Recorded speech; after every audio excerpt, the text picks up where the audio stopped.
Hello. Next up, Nothing to Hide from Kirils.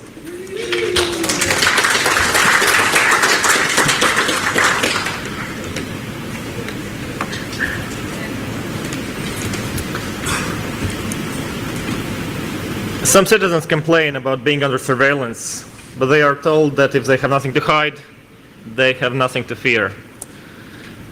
Still, news media regularly covers cases where citizens with unusual behavior are put on suspicious lists, even though they have broken no laws.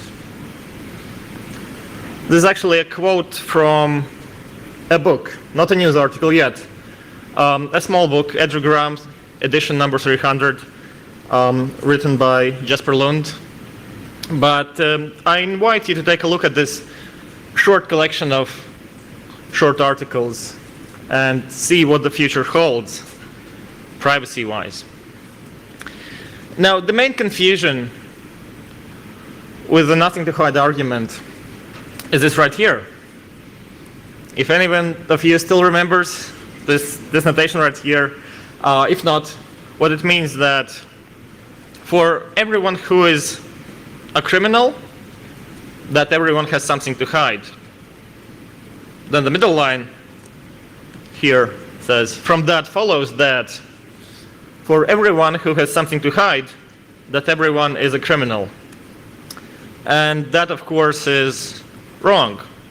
But if we don't put these words in a mathematical representation, then for some people, that makes sense. On a daily basis, we think, yeah, that's a good argument, right? Only criminals have things to hide, so if you have something to hide, you must be a criminal. Well, that is not the case. And I'm also bringing something new to the table, at least I think it's new.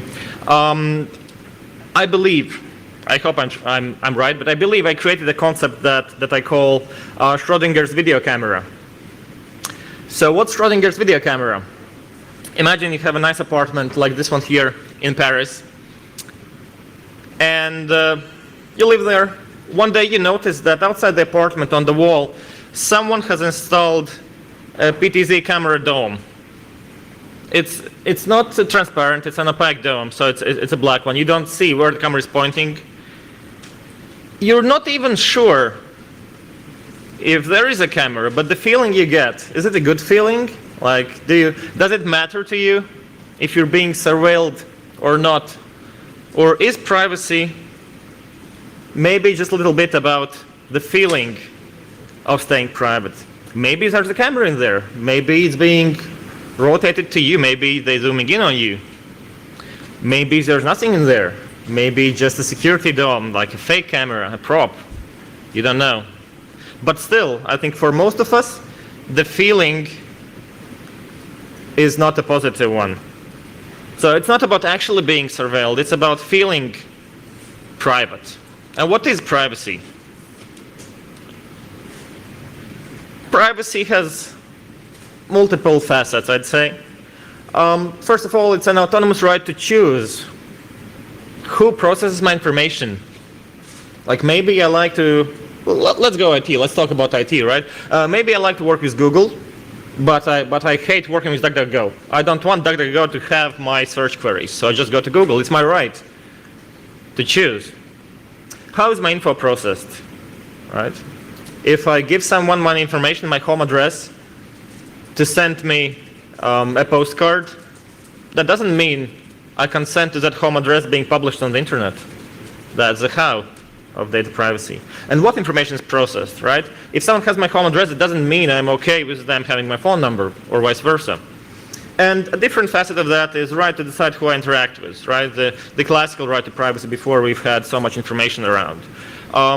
We can call it the right to be left alone. If I don't want to talk to anyone, I don't talk to anyone. That is the reason why I don't have a phone number. I do have a phone, not like some other guys here. Kudos to those. There are at least two speakers at the conference that don't use the phone I do. But I don't have a phone number because I want to be left alone. When I want to interact with someone, I'll go and ask if they want to talk to me, and I'll talk to them. I don't have a doorbell, for reals. I want to be left alone. And I don't give people my address as well. So those are the fundamental aspects of privacy to me. Now, I've given a presentation on the topic of privacy in the past year. I've given one here in Balkon a year ago. I've also given one at 35C3 Chaos West. And I've gotten some reactions from people in all the presentations I've given on the privacy topic. So let's take a look at some of them. This is a positive reaction, of course, 5 thumbs up. I'm feeling like you with reCAPTCHA. Take a look at my previous presentation. I tried not to include any slides from that today because year has passed, but it's also, I hope, entertaining and eye-opening. So yeah, then we have stuff like that. Interesting and also not worth it at all. Your time on this planet is limited, you know. Then I've gotten some comments after presentation like, it's pointless anyway, you have a phone, you're on Twitter, blah, blah, blah. And of course, this was the best here. Why are you presenting your presentation without a face mask if you care about privacy so much? Well, if you listen carefully, you know the answer to these questions. Privacy is about consent. And I'm okay with you taking photos of me or my slides or filming me and putting me online while I'm standing here. When I'm going to go and sit over there, I don't want to be filmed or I don't want my photos to be taken. So it's all about consent. But let's take a look at this rather good argument. Your time on this planet is limited. I do think about it a lot. And yeah, I have to make some hard choices, right? We aren't here forever, like maybe 50 years, 100 years, if you're lucky. So it does cost a lot of time and money. So you have to find some balance. But then again, if you got nothing to hide, I have some more arguments for you, right? One is data hoarding. So someone that just collects a piece of information about you, that may be not a threat, not much of a threat.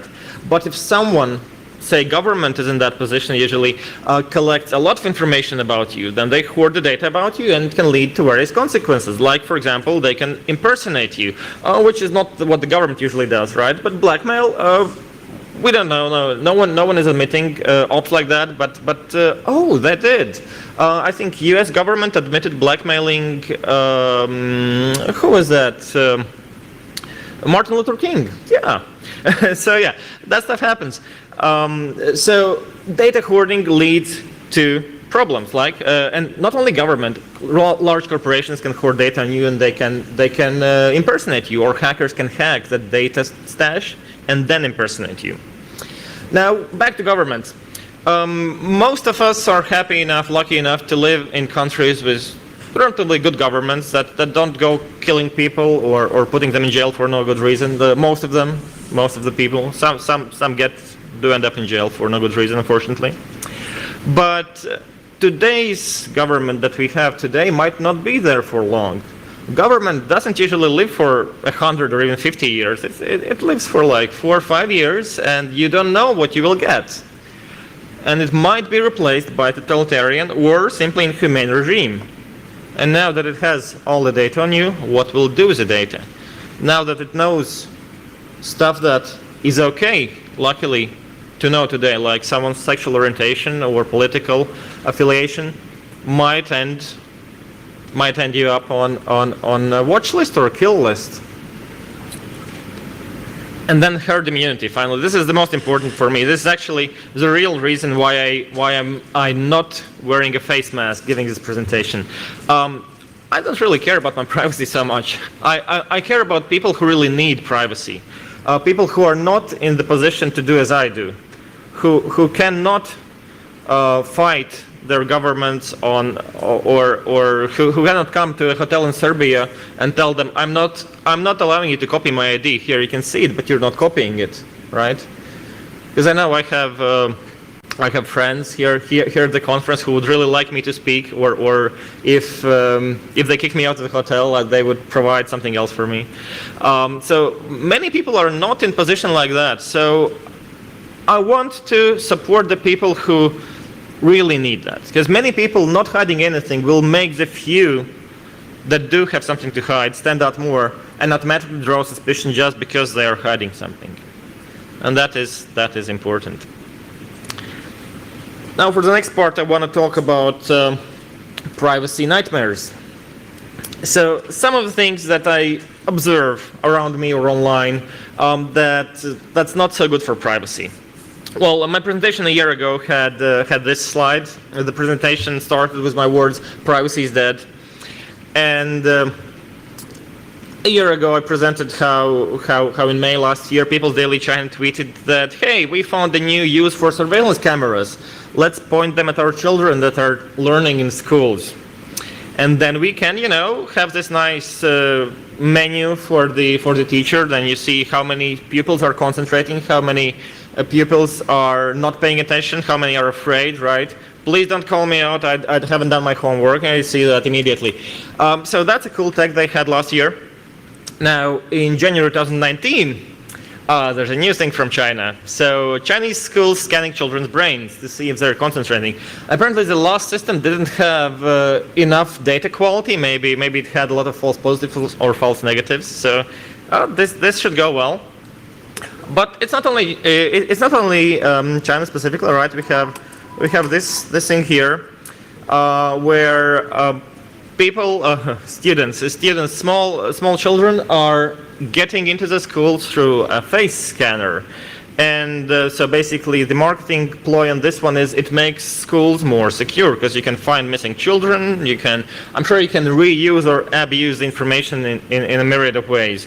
But if we talk about keeping bombers out the school, I mean, it's not hard to jump that barrier for an adult male or female. So yeah. Then we have Hong Kong, of course. This happened in June 2019. People were being aware of tracking their movements, and they were kind of afraid to use their Metro cards. So what they were doing, they were buying paper tickets, even though they usually use this digital system. In Latvia, where I come from, we also have a digital system for traveling in the public transport. And we actually had a case. It was parts of the case were public. Unfortunately, a driver driving public transport ran the red light and killed someone. So the police pulled the record of all the personalized cards used on the transport and interrogated everybody.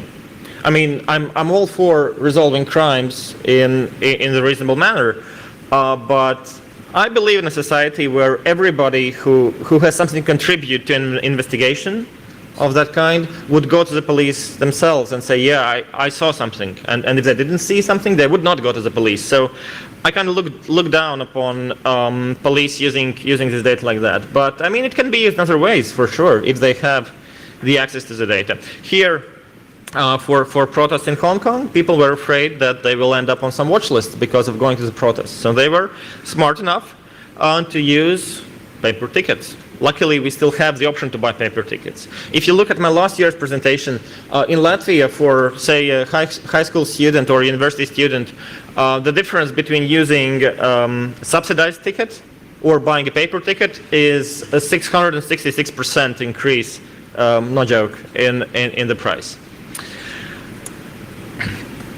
Now, let's talk about Facebook. Everyone loves Facebook. Anyone here is on Facebook? Yeah, we have some people. Any one of you by their own free will? I get my friends threatening me all the time. We're gonna make you a Facebook account if you don't join. Yeah, sometimes they do, but then I talk to them nicely, and they they remove the Facebook account to get back access to their computer.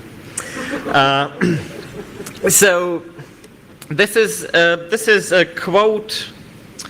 This is an article actually that has some quotes surrounding a court case where Facebook was either put on trial or being put on trial. I'm not an expert on the American legal system.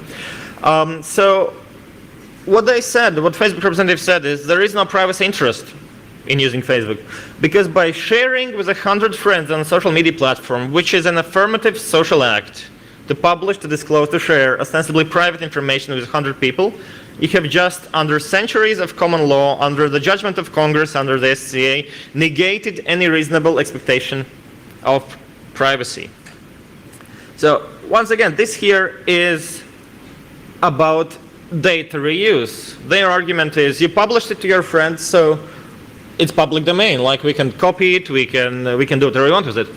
If someone has if some of the Facebook users here have actually read the agreement they have with Facebook, maybe legally that's the case. I'm not sure. I haven't read it, but just because I'm not a Facebook user, because I actually have read all my license agreements with Twitter and other software that I use. Some 10 years ago, I was working for an international company that had an office where I live. And on my first day when they had this onboarding meeting, they told me, this is the software you're going to use. I looked at the software, I tried to launch it. It presented me with an agreement. And I went back to my superior, I said, hey, there's agreement for almost all the software, what do I do? It's an American company. So they said, well, I mean, you have to read it. So they were paying me for almost 4 full days to read license agreements for the software I was going to use. So that's kind of cool. Since then, I read the license agreements. So, but here, in this Facebook case, they are, in my opinion, misunderstanding a basic fact about privacy. It's still about consent. It's about my consent. If I have consented to share this piece of information with one of my friends, or with 100 of my friends, or with 10,000 of my friends, it doesn't mean that a different person has the right to read it. Yes, the reality is such that it is hard to control. And the argument has some merit, because the article also has some quotes like from that relate to the Middle Ages, I think, or after that, when you go to a public square and just shout stuff out, right? No reasonable expectation of privacy there. Well, I mean, with today's technology, if you had a drone looking at who's hearing what you're shouting, maybe you could hold them accountable and not propagate the information any further. One more thing about Facebook, suicide prevention. If you have read an article about suicide prevention on Facebook, anyone thinks it's a good thing, a cool thing, something that we need? Bad? Yeah. Some people do. That it is a bad thing. Yeah, some people do as well. So yeah, I also personally have mixed feelings about that.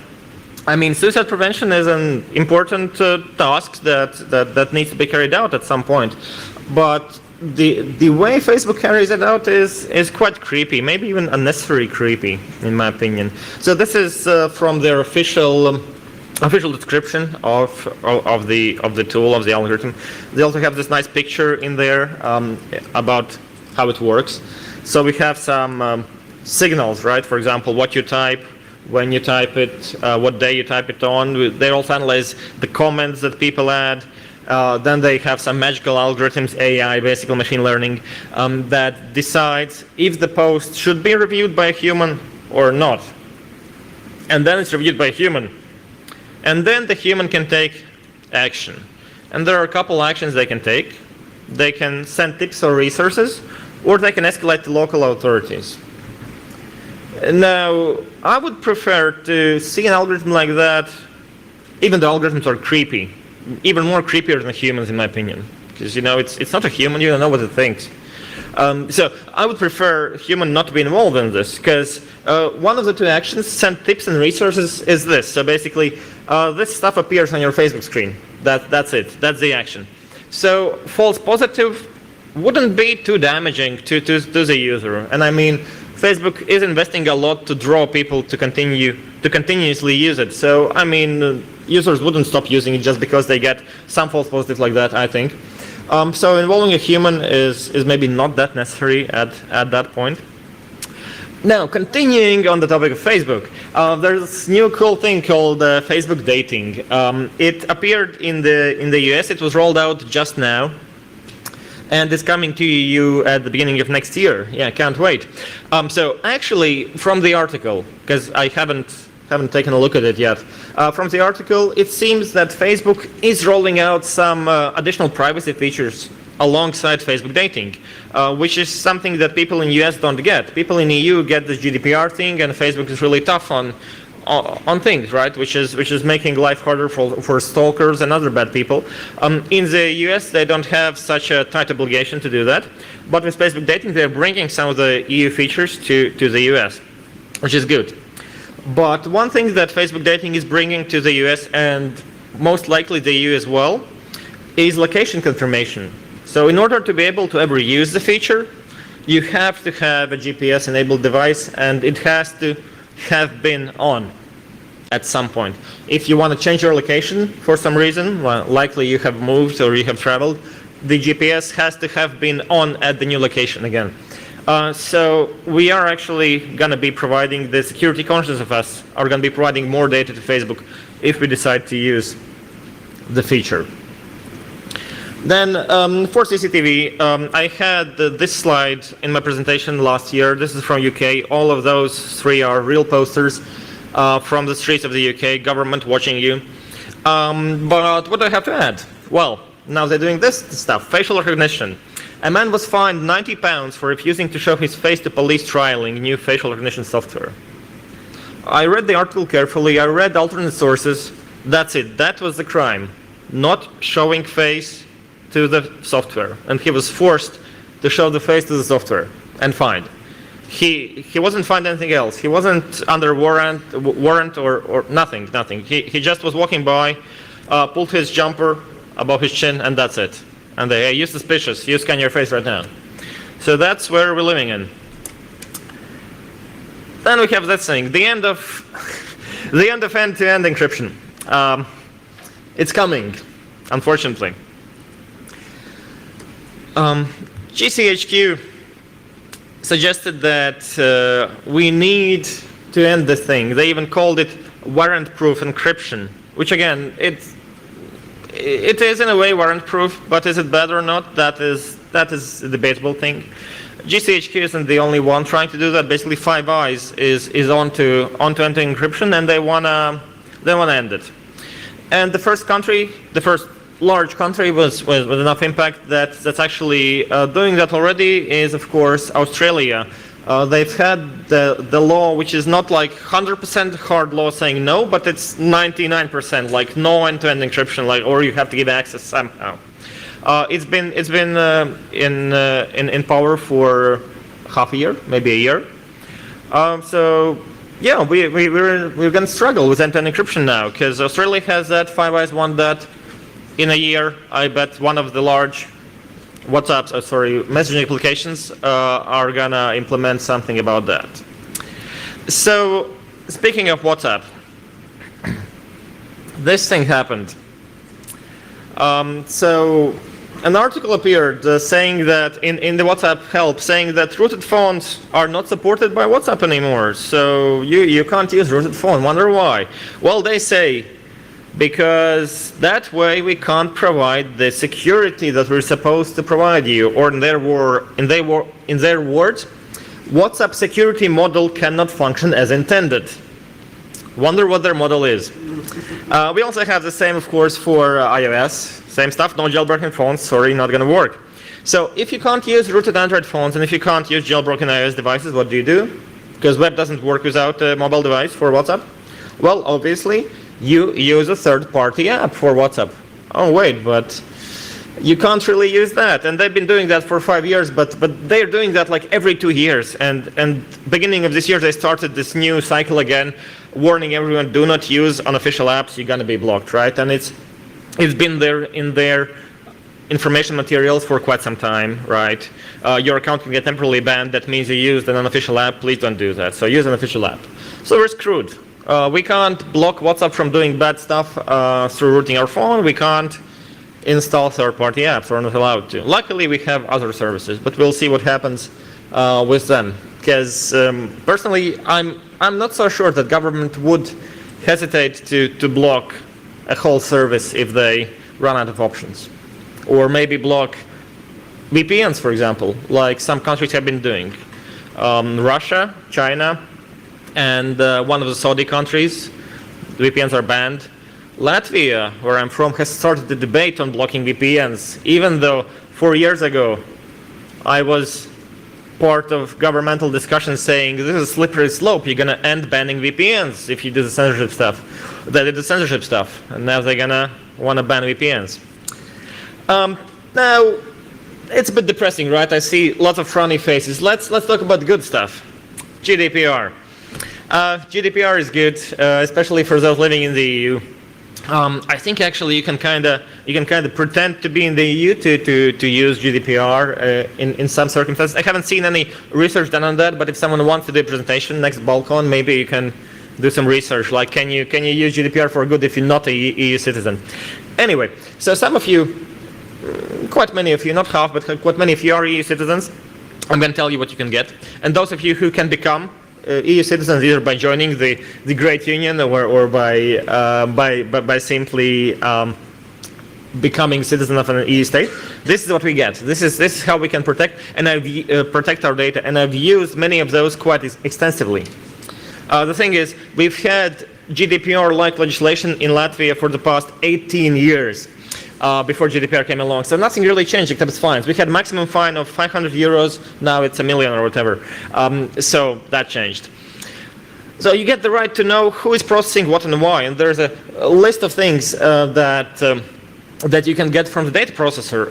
The next couple of slides have been legally taken from the European Union. They said you can use them as long as you quote the author. So copyright European Union. Yeah, so you can get all bunch of this stuff. And what I do with that, I mostly piss off bad data processors. So if they abuse my data, I just send the request for everything. When did you get it? Who did you get it? How do you process it? Do you have any automation? Stuff like that. And then they have to write the answer to that. We'll have questions in the end. Please write it down so we remember that. Then you can also have the right to object. You can say, nope, I don't want you to process my data anymore. Yeah, in case you've given it to them. You also have the right to have the data deleted. It's a bit different from the other one, right? One is if they're processing it based on the law. The other one is if they're processing it based on the contract. If you have a contract, like you can have the data deleted. For example, if you submit a photo to a non-governmental entity for some reason for a contract, you can have it deleted. Nice, huh? And you can also access your own data, right? You can ask, give me everything you know about me. And those things lead to, of course, the right to move your data. If you can get your data and you can delete your data, you can move it to a different provider. This right specifically tells it has to be in a reasonable format. So they can't send you scanned, handwritten notes with your data. If they have it in database, they have to give it to you in a database-like format so you can port it easily. The right to correct your data, of course, is very important. Credit registries are a huge thing in the US and a smaller thing in the EU. If they have wrong data about you, you can't do anything unless you like cash a lot, like I do, and then you don't care about what banks think about you. But having the right to correct your data is a good thing. And this is the best one. You have a right to have a say when decisions are automated. So we have a bunch of startups doing all this AI machine learning crap, and basically you submit some data and they say, okay, you're going to use the app, you're not going to use the app. You're going to do that, you're not going to do that. You're going to have credit, you're going to have smaller credit. And you have a right to say, I want human review on that. Unless it's government mandated, then you don't have the right to do that. So I've exercised that right on a service. It was providing taxi. It was a taxi app. It was providing transportation. So I said, hey, I don't like you banning my prepaid payment cards. I need a human to review the decision because it's not fraud. That's my prepaid payment card. Yes, I have 10 of them because the limit is 100 euros and I buy them each month. Yeah, they basically sent me a letter saying, okay, since you don't trust us to do automatic review, we are deleting your user. So we're going to court on that one. Right. Now we already touched the stories part. So last year I gave a bunch of stories about how my life is going, doing privacy enforcement for myself. I have new stories for you, including we'll talk more about the taxi app as well. But let's start with certification. I mean, I don't personally, I'm not a big fan of certification, but I have to have certification because of reasons. So I do certification exams. I do a lot of them, usually like 2 or 3 new certificates per year. And every time they want to take and store a photo of my face. And I can't understand why. So every time I write them, it's not a GDPR, but there's this EU-US agreement called Privacy Shield, which is supposed to protect EU citizens when data is processed in the US. So I write them a Privacy Shield request every time after successfully passing an exam saying, hey, great exam, delete my biometrics, including my face. And every time they delete it after some discussion and then they take the photo again. Like they don't get tired of that. Every time I suggest, maybe next time don't force me to take a photo. They ignore that, so okay, that's their right. My right is to request a data deletion. So one time, this is what happened. I requested the data deletion. They deleted the data, and then my certificates were gone. So we had long conversation. It took about 2 months to restore the certificates. And you know what they asked me? Could you send us the list of certificates you want restored? I of course tried not to abuse that. I just said, nope, I'm not sending you. I could send you anything. You find the certificates. So they restored almost all the certificates, except some that I've taken during beta exams. And I said, hey, you haven't restored all of them. Look deeper. So they looked for a couple more weeks and they restored all the certificates. Yeah, they sincerely apologize. And now I'm thinking if there's a good lawyer who would take that pro bono, because I mean, yeah, I mean, they apologize, so it's all good, right? Okay, mobile apps. So this thing here, right? We have an app, iOS model currently also available on the new versions of Android. When you have power to decide on permission-to-permission basis if you want the app to have that access or not. So here we have an app asking you to access the contacts. Socratic would like to access your contacts. And iOS, Apple, iOS developers, meaning Apple, of course provide a nice ability for the app creators to enter some custom text to explain what's going on. So Socratic has done that. They're saying, it's only for chatting about homework, don't worry. Okay, cool. So of course you select the right option, the left option, you press don't allow. And of course Socratic says we kind of need that. Sorry, go to settings. So that's what many apps do, and more apps will be doing, if not for GDPR. So that's kind of good. Then we have the taxi app. So our fight started kind of with this. They changed their brand and updated their visual identity, and you totally cannot see it in the picture. But under this white pop-up in the left corner, there's a menu button where you can access all your ride history, your email address, your data, logout, stuff like that. The button cannot be pressed because the pop-up is over it since the update. So I submitted the support request, and they asked me, what is your email address? I first asked, why do you need my email address? It's a bug in your app. They said, sorry, we can't process any support request without an email address. So I wrote them, sorry, I can't access my email address. Your app doesn't work. I don't know what my email address is. So, but the good thing is I could still use the app. I could still press the pick up manually button on the bottom there, and I could call the taxi. So what I did is I came back from a conference to my airport. I called the taxi. I wrote down the taxi driver's name, the license plate, the time I called for the taxi, the time I got in the taxi, the time I got out of the taxi, and I sent it to them. Hey, you probably can look in the database. This is me. That's me. That's the guy. That's my driver. That's the license plate, and so on. And they told me, nope, we don't have access to that. So I created a different support account, wrote them an email. Hey, by the way, do you by any chance store information on which user drives, which car is the passenger at what time? They said, yeah. So then I went back to my first user, referenced the other support ticket saying, hey, you have the data. And then they disappeared. So then we went to the paper trail thingy, starting writing to them. And that is basically when they wrote me an official letter. It's missing a signature though, so we still have to, allegedly they wrote me an official letter. We still have to find out if it's they or not. Saying that since you have lost trust in our application, we are hereby removing your user from our application. Which of course followed from my side by, I exercised my right, which was not one of the rights on the slide, but it's also a right under GDPR, the right to temporarily block all processing of data. So if there's a dispute about your data processing, you have a right to ask the company to not do anything with the data, put it away, and just wait for the court decision. So that's what I asked.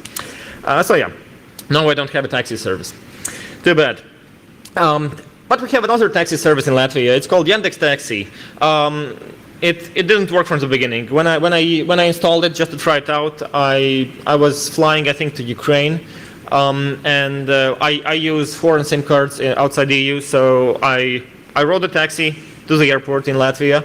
I saw the driver put me 5 of 5 stars. I did the same to him. I turned off my phone, turned off the app, turned off my phone, put an Ukrainian SIM card. Come back to Latvia, put back my SIM card, turn on the phone, open the taxi app. Taxi app says, hey, good news! You can ride with Yandex Taxi next time in 2022, December 31st. You've been banned. I don't know. I mean, crazy stuff. So now only this year they actually published the privacy policy outlining what kind of information they need. And for some information they say, yeah, we need location to provide you better service, but you can turn off location through the settings and then it's all fine. Now, but there are categories of data that you cannot not give them. Right? For example, it's super important for them to have user interaction, like scrolling, clicking, and interacting with the menu. Otherwise, app cannot work. It's super important for them to know who made your device, what operating system is, and what version is, what's your screen size, the sensor information. Like, what sensors do you have in your phone? Is camera a sensor? I don't know, maybe. Device identifiers, and so on. Amount of disk space, list of installed apps. And it all goes to an app that's owned by a company in Russia. So, and you can't turn it off. There we go. Continuing with mobile apps. Messaging anonymously. Last year I told, yeah, I found a way to message anonymously. Well, actually I told it's hard to message anonymously, I have no way. Then I spoke to some people, and now I have all the messaging apps. Each of them has a separate phone number. I travel a lot to cons, so I just take a conference mobile card, I register an account, and I have my account. So that's great. The problem is when it expires, someone can go and re-register it. So what do? You use lock codes. You lock down your account. But what happens then? Then every month or even more often the app says, hey, do you still remember your PIN? No, I don't remember my PIN. I've written it down somewhere just in case, but I don't want to remember it. It's a throwaway account. But you get these reminders, so it's a bit annoying that way. How do you actually buy apps anonymously? Well, I haven't given, I use, this is an iPhone here, I use an iPhone. I haven't given my credit card, I don't have a credit card, but I haven't given any of my information to Apple, so it's a fake name, don't tell them, and a fake address, and doesn't have a credit card. So sometimes there are some good apps that you want to or need to pay for, doesn't matter, I want to pay for good apps. How do you buy them? Well, gift cards, obviously. You ask a friend to give you a gift card. And the good thing is, you don't actually have to enter a real email at all. You can enter localhost at localhost, and the email gets sent to nowhere. But the person buying it gets a prompt. Do you want to print out the gift card? And there's a code in there, so you take the gift card code and you use that. Yeah. But I mean, it does have a toll on my friends. I mean, they get tired of me asking for shit all the time. So privacy is hard, kind of. Yeah. Then. Last year, I told you, I've been interested in privacy for 5 to 10 years. Well, apparently that's not true. Turns out I've been into privacy for at least 15 years. This is a voucher to access a conference for free from 2004. On top there's my name, and afterwards there is an address, which is an address of a hotel that I've never rented a room in. So apparently somehow 15 years ago I thought it's not a good idea to give these guys my home address. Speaking of home address, I still don't give people my home address, but I love to receive mail, so I use post office boxes. I don't know how much it costs in your countries. In Latvia, it's around 15 euros per year, and you get a post office box. It's amazing. But we are getting these new age people. Like I've actually had a situation with a government agency this month. They apologized to me saying, so a young lady talked to me in the agency and told me, sorry, I'm not from the Soviet times. I didn't know what that address means. So we were communicating with government agencies through postal mail, as I do, and I had my PO box on it as the return address, and they didn't send me the reply through there. Instead, they Googled me and sent me an email.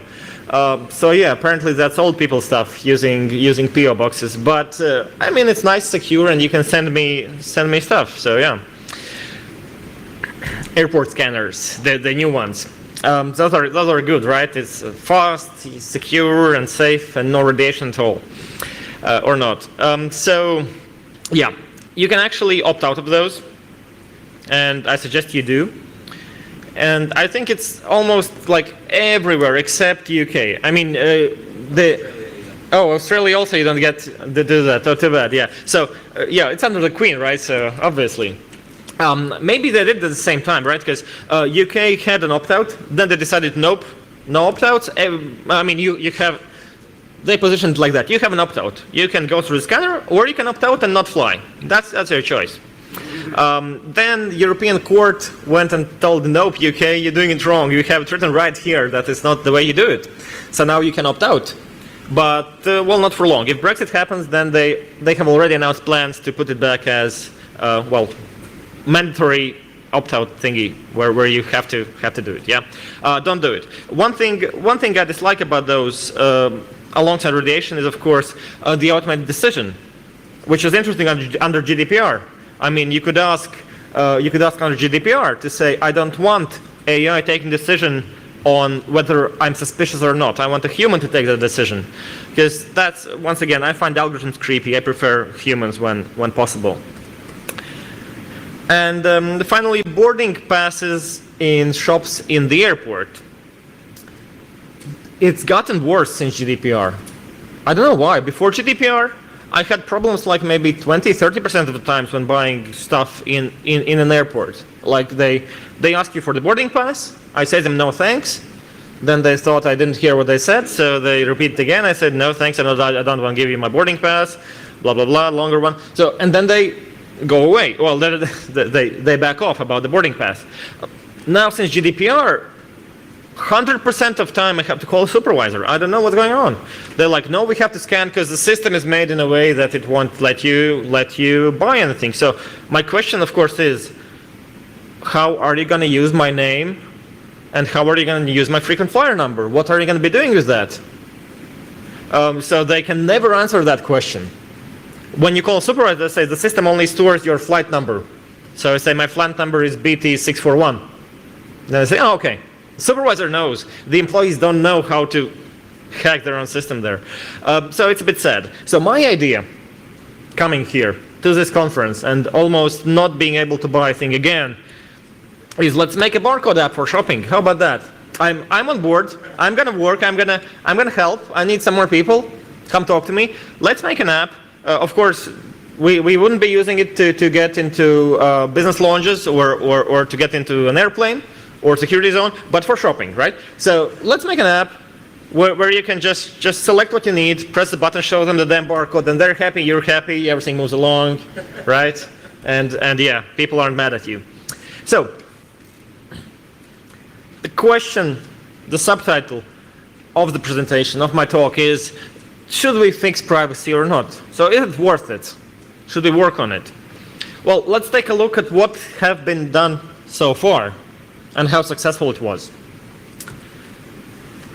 The user demand, I mark it with a negative sign. The users are not demanding privacy. We have not been able to fix it so far. Too bad. We had the cookie law in the EU in 2012. I mark it with a negative sign as well. That's the annoying thing. I don't actually know if people, for example, from the US, if coming here and using the local, oh, not here, but coming to the EU and using a local network somewhere in the EU makes those things pop up and you don't see them at home, or they pop up for everybody. I'm not sure. But in the EU, it's a pop-up saying, hey, we use cookies, press OK.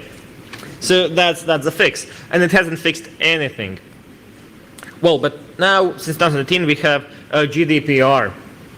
And for big data, GDPR hasn't fixed anything, because GDPR only applies to data that can be tied to your identity.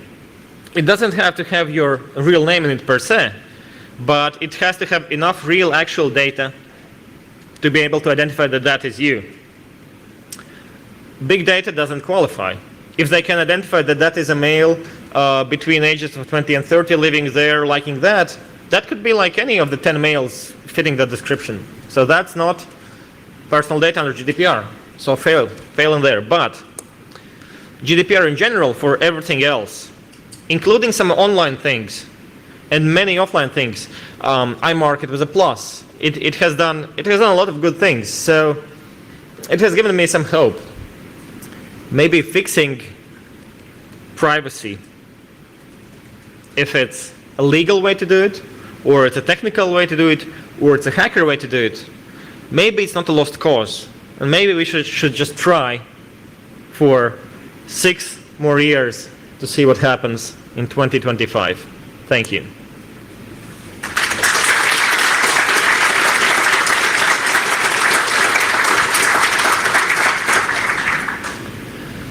So if we have a mic, yeah, we do have a mic. We can take some questions. I can answer the first question already. So I'm not wearing a hoodie or a mask because I consent to me being filmed. We have the second question over there. Yes, hi. I have a question under GDPR. How do you know that all your data has been given to you? I mean, you have no ways to check. Yes, that's true. And the problem for Latvia is the Data Protection Authority doesn't have the right to start criminal cases. And under administrative law, it's not really allowed just to go ransack in their databases, in the suspect companies' databases. So that is problematic. Maybe in some countries they do have the authority, and then it's easy. But I do have a story about that. It's an ongoing story. Data Protection Authority is looking into it. I do love our DPA.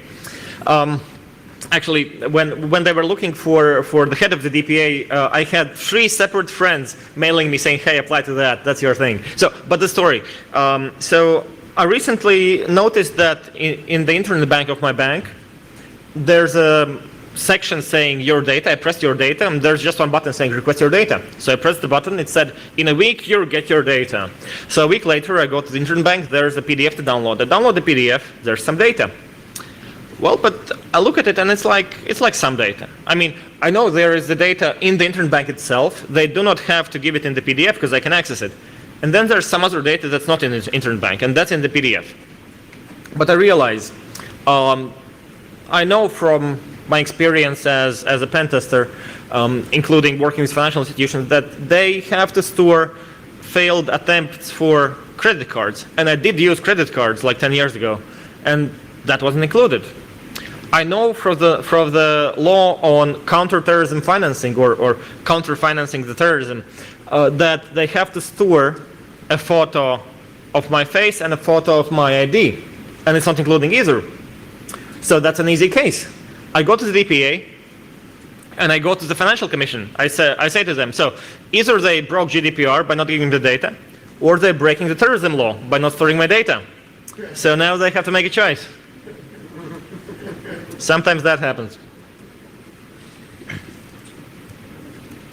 Yeah. So about that Facebook algorithm you mentioned, the one for suicide prevention, do you think it reads also the private messaging or just publicly post data? Oh, I think it reads the private messaging, and I don't think it's the only algorithm that reads the private messages. Yeah, exactly. Can we get a mic to the comment guy? Those. Applause for those. Yeah, I have 2 friends that work on that suicide prevention team in Facebook, and it reads absolutely everything, including and this is not specific to them. Facebook reads messages that you never even send, like it reads things that you type into text fields and then erase. So it's all part of the machine. And I've told both those friends that they're working for a bad company and they should quit. And I advise anyone to tell that to their friends who work for Facebook too. Okay, some more questions? Hi, so thank you for your talk. 2 points. One is that I got an Apple iPhone from my work as a business mobile, and I had the same problem. I didn't want to create a personalized identity, and I didn't want to give my credit card and stuff like that. So I bought in a business trip in Germany 2 Apple gift cards, and when I go back to Greece, I couldn't use them because my Apple identity was registered in Greece, so yeah. I could not use that. So the workaround of that is I created a second anonymous account registered in Germany to use the Germany Apple gift cards to my phone. So I don't know if that is the case with you, because so you buy a physical gift card, then use an account to transfer to a different country user, and then use the gift card. Yeah. That's the thing. I mean, I had the same thing with WhatsApp, a similar thing with WhatsApp. But in Latvia, we don't even have a possibility to buy prepaid Apple cards, so we don't have that problem. And the second thing, I'd like to have your opinion. In Greece, there is a law that the CPs, the routers that the ISPs gives to customers, now they cannot change the DNS settings of the router. So they have to be, it's a gray text box that the ISP should only provide to the customers their own DNS services. This is under a regulation law, so the customers cannot visiting sites that are not approved from the government. Yeah. If you know, you can change the DNS settings on your computer, of course, but what do you think about this? Is this something about privacy? Do we need to, I don't know, make a statement, do something else? Well, my first reaction was that cannot be a law, but you seem to know what you're saying. So if it's a law, it's a law. I don't think that's a good idea, but there are multiple ways to circumvent that, right? You could tell the telecom company, I don't want your stuff in my house, so they put it in the corridor, not in your house. And you can always change routers, right? They can have their router, you can have your router. So in that scenario, and I mean, I've had similar things in Latvia, working with consulting clients and to make their life more safer. So we don't have that law, but still ISPs push for that. They want their stuff on your premises. So I have multi-step program, which will not work if it's a legal requirement, or it might. So the multi-step program is as follows. I ask the ISP nicely to please remove the router, because we're going to put our own router.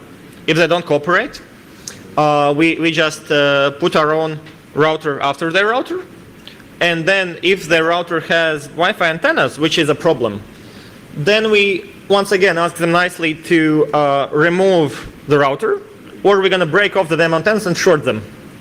And I've done that for a client.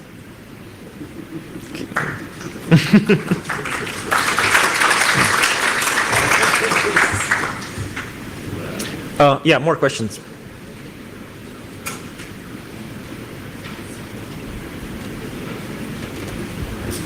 First, thank you for the good presentation. If I understand well, GDPR is used to protect my personal data that can be linked to me. And what happens if, say, a big company can stock or buy data in which the data that is accumulated so that it can be linked to me. So. Yeah. So GDPR for big data, that's a problem. We haven't fixed that. But I mean, as soon as they have your email address, many DPAs in different European countries say that's already identifiable.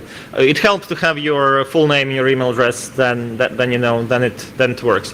For example, I'm working on a complaint where someone is referencing my domain in their data storage, and since it has been my domain for 15 or 20 years, and when you open the webpage, it actually says that's my full name, that's my email address. So I'm kind of trying to pull it into the direction that it is private data. But yeah, for big data in general, there's nothing we can do under GDPR if it's not identifiable exactly. I don't know if we still have time for questions. What do you think? 5 minutes, okay. Yeah, so couple more questions about how to make your life harder by being private. What's your experience with the GDPR entity in your country? Are they adequately staffed? Are they adequately knowledgeable?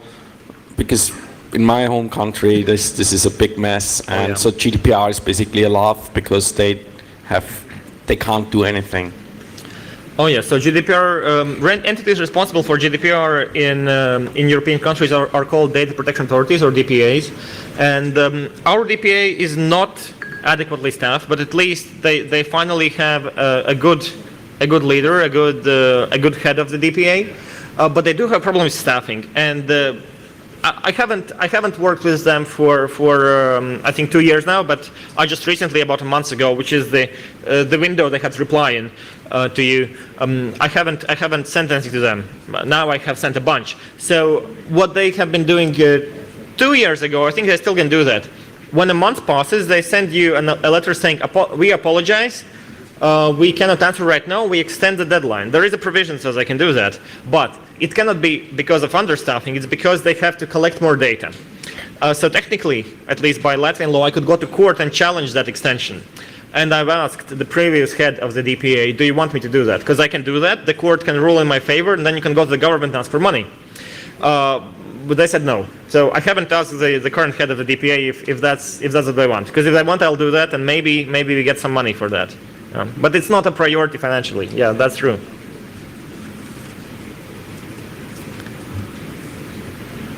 Right, so you can ask me some more questions if you manage to find me in the conference somewhere. And thanks. Follow me on Twitter. The slides are on Kirils.org. You can take a look at them. So thanks. Bye-bye.